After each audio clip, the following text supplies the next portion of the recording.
अपने पसंदीदा शो के फुल एपिसोड देखने के लिए अभी डाउनलोड करें दंगल प्ले ऐप।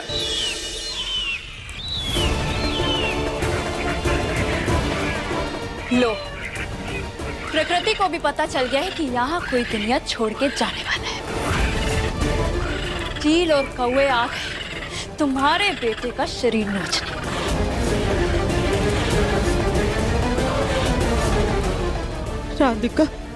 राधिका पर जल्दी से नाग पानी वापस ले आओ। ये देखिए, खमीस का बच्चा, तुम हमको उल्लू बनाती, हम तुमसे हीरा नहीं लेती। हाँ, इस ब्रीफ केस में पूरे 20 करोड़ होती। हम इसको लेके जाती और किसी और दुकान वाले को देती और उससे अच्छा हीरा लेती। चलो अभी भी चलो। 20 करोड़? अरे रुकिए शेख साहब, हम आपको ऐसा नायाब हीरा दिखाता हूँ जो आपने पहले कभी नहीं देखा होगा।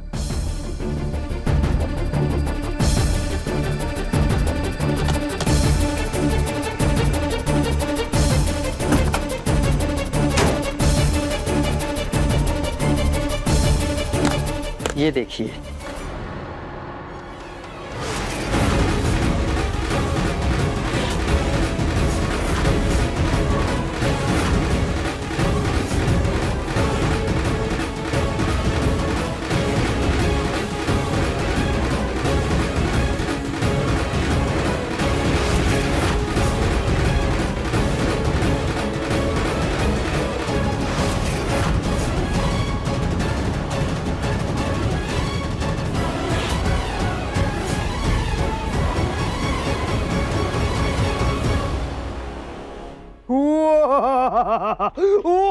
अभी भी ये वही नायाब हीरा है जिसकी हमें तलाश थी। ये लो, अभी भी तुम इधर आओ। वाह, अब ये हीरा तुम हमको देती, हम तुमको माला माल कर देती। अरे शेख साहब, ये हीरा तो आपकी अमानत है जो मेरे पास थी। पर थोड़े पैसे। हमें भी तुम शेख पे शक करती, हमारी ईमान पे शक करती। रुको, हमें भी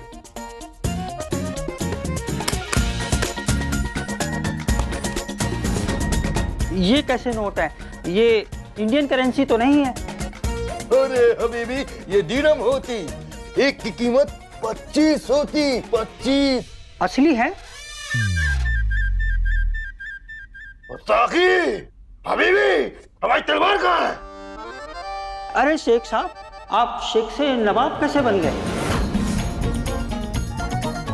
बीबी, हाँ, हमारे अब्बू जान शेख थे और हमारी अम्मी जान वो नवाबों की महारानी थी। वाह वाह वाह वाह, आप तो बड़े रईस खानदान से हैं। लेकिन पैसे गिनने के लिए हमें थोड़ा समय तो चाहिए ना। अब तुम गिनती रहती, लेकिन टाइम हमारे पास नहीं होती। अब तो तुम ये चेन भी रखो, ये अंगूठी भी लो। अभी भी तुम भी दे दो। हमें भी तुम ये भी लेती है। हमें भी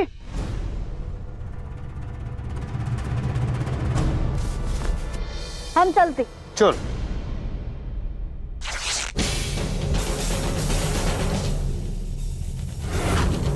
ये क्या है? गुलवी, भागो। अभी भी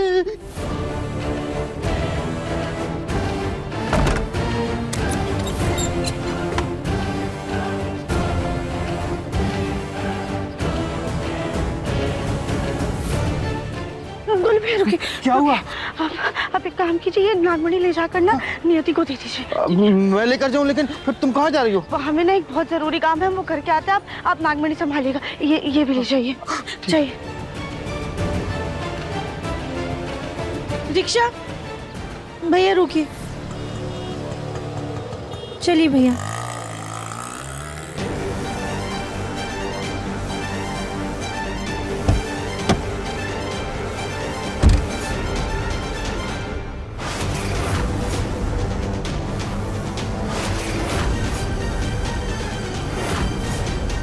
जी कहिए। बस बस रोक दीजिए।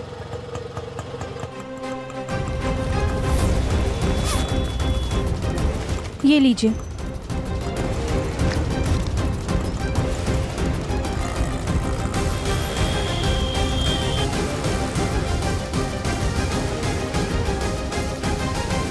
हमें उस बच्चे को ढूंढना होगा और उससे पूछना होगा कि क्या उसी सपेरे ने गांव वालों को नियति के पति के बारे में बताया था, जो इस वक्त नियति के साथ है।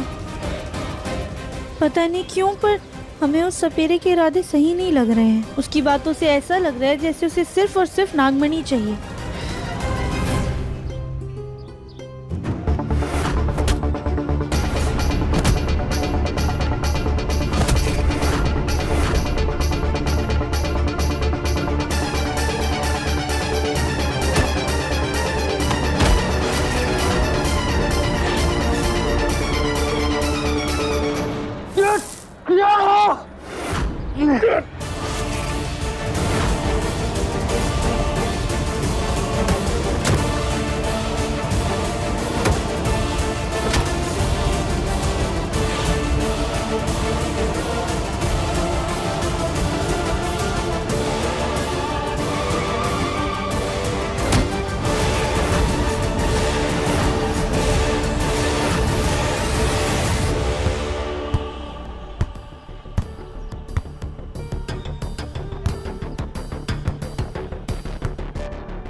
इनमें तो वो बच्चा कहीं नजर ही नहीं आ रहा।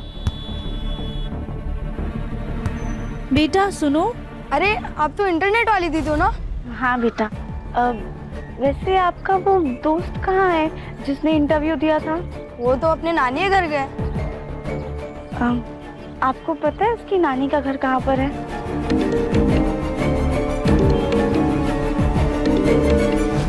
हाँ भैया। कुल भैया, ये क्या हो गया आपको? आपकी ये हालत किसने की?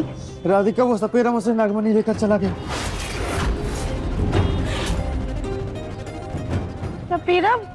कौन सपेरा? वो जो नियति के बाबा थे? हाँ हाँ भाई। गोलू भैया, आपको पक्का यकीन है ना कि उन्होंने ही आपसे नागमणि छीनी है? हाँ राधिका, वही था।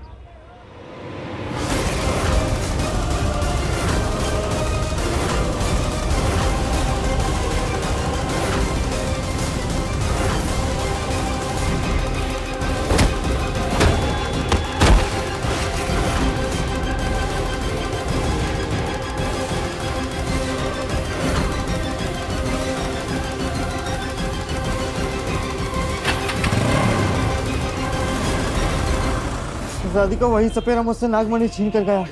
लगता है उसकी नजर हम पर पहले से ही थी। बोलो भैया, हमें ना उस सपेरे पे पहले से ही शक। वो ना नियति के पति को जिंदा करने का सिर्फ और सिर्फ ढोंग कर रहा है। उसे सिर्फ नागमणि चाहिए। पर गोलू भैया, अगर हमें नागमणि नहीं मिली तो हम रविम जी और माँ जी को छुड़ाएंगे कैसे?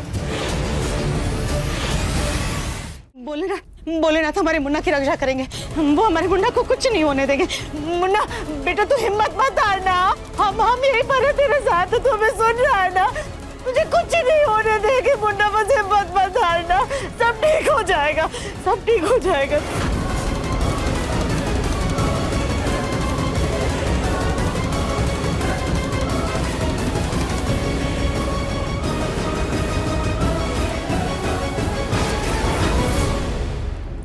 नहीं, कुछ मत करना नियति।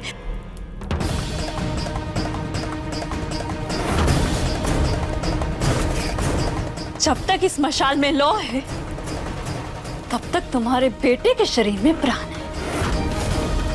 ये मशाल बुझते ही तुम्हारा बेटा परमेश्वर को प्यारा हो जाएगा।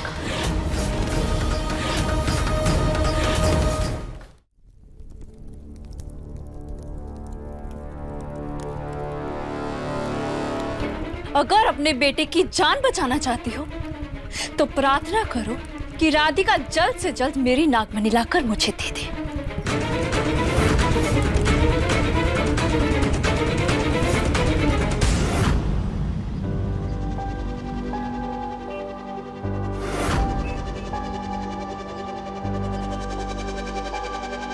जिस नागमणि की तलाश हमें बरसों से थी, आज वो हमारे हाथों में है। अब हमें सबसे शक्तिशाली बनने से कोई नहीं रोक सकता। गोलू भैया, हमें तो लग रहा है ना कि उसने नागमणि के लिए ही गांव वालों से विश्वा पर हमला करवाया होगा। जिस दिन एक्सीडेंट हुआ ना, हमें उस दिन भी लग रहा था कि वो इंसान पहले से ही बीमार है या फिर उसे कुछ चोट लगी हुई है। पर अब हमें इस सपेरे की नीयत से पूरा यकीन हो गया है कि इसने नियति को भड़का कर उससे ये सब करवाया है। लेकिन अब क्या करें राधिका? हमें किसी तरह पुख्ते सबूत के साथ नियति को ये बात साबित करनी होगी कि उसकी पति की मौत के जिम्मेदार दिव्यम जी नहीं, बल्कि वो कपटी सपेरा है। गोलू भैया, हमें ना इन गांव वालों से बात करनी होगी। नियति इनकी ही बात पर विश्वास करेगी कि उस सपेरे ने इन गांव वालों को विश्वा के खिलाफ भड़काया था। इनको कहा था कि वो विश्वा जो है इनके लिए घातक है, इसलिए उन्होंने इसको मार दिया। लेकिन राधिका, तुम्ही ने तो बताया था कि गांव वाले कुछ बोलने को तैयार ही नहीं है। गोलू भैया, हमें ना कोई दूसरा तरीका ढूंढना होगा। बस तब तक आप प्रार्थना कीजिए कि मासी और दिव्यम जी सुरक्षित रहें।